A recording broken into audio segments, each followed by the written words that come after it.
perfect siya for me, di ba? For me, she is perfect.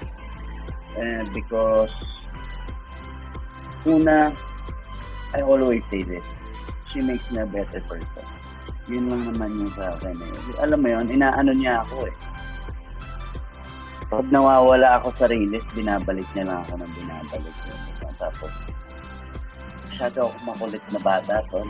So, si Catherine nyo. Kamang tingin sa akin. Kasi, siya ang gumagabay sa akin. Kung bakit siya yung ilaw ko lang.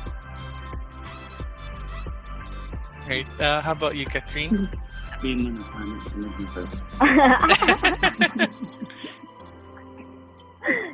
Hindi perfect yung namin, relationship namin.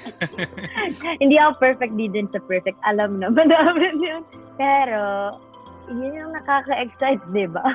Kaya nga masaya to eh.